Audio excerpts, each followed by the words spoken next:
আসসালামু আলাইকুম রহমতুল্লাহ বারাকাতুহ। সবাই কেমন আছেন? আশা করি আল্লাহ তাআলার অশেষ রহমতে সবাই খুব ভালো আছেন।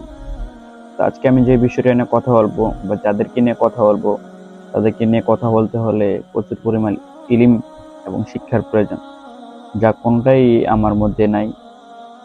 তো একজন সাধারণ মুসলিম এবং একজন সাধারণ জনগণ হিসেবে কিছু কথা বলবো।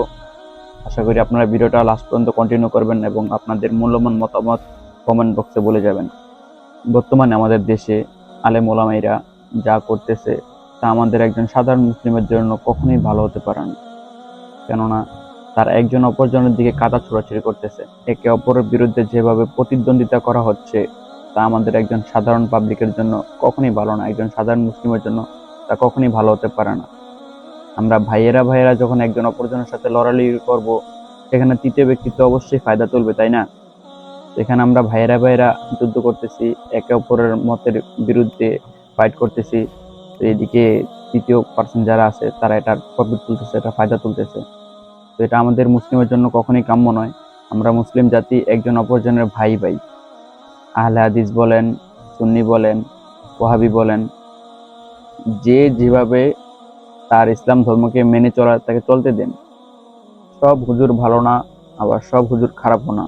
কিছু কিছু সংখ্যক হুজুর খারাপ, তারা ইসলামের খেদমত করতে পারতেছে না সঠিকভাবে, তাদের জন্য আর কি আমাদের মুসলিম উম্মার বদনাম হচ্ছে। আর কিছু কিছু ভালো হুজুর আছে যারা দিনের খেদমত করতেছে, দেন কোনো গিবত করতেছে না, অন্যায়ের প্রতিবাদ করতেছে, তাদেরকে নিয়ে কটূক্তি করা হচ্ছে। আলেমরাই যদি একে অপরের নামে গিবত করে, পরনিন্দা করে, সেখানে তো সাধারণ আম পাবলিক গিবত করবে, পরনিন্দা করবে, এটা তো খুবই স্বাভাবিক। যে গীবত করে সে কখনো আলেম হতে পারে না, কারণ আলেমরা কখনোই অন্যের গীবত করে না, কারণ আল্লাহ তাআলা গীবত পছন্দ করেন না। আমাদের একটু ভাবা উচিত যে আমরা একজন অপরজনের নামে যেভাবে গীবত প্রচার করতেছি, তাতে কি আমাদের ইসলামের কোনো উন্নতি হচ্ছে বা ইসলামের কোনো উপকার হচ্ছে নাকি ক্ষতি হচ্ছে? এটা একটা সাধারণ নলেজ আপনার কি বলে? এগুলা দিয়ে কি আমাদের ইসলামের কোনো উপকার হচ্ছে না ক্ষতি হচ্ছে? বর্তমানে আমাদের মতো ইয়াং জেনারেশন যারা আছে তারা অধিকাংশ লোকই এই অনলাইন প্ল্যাটফর্ম থেকে ইসলামিক শিক্ষা অর্জন করে। তো তাদের জন্য এটা খুব বাজে একটা নিউজ।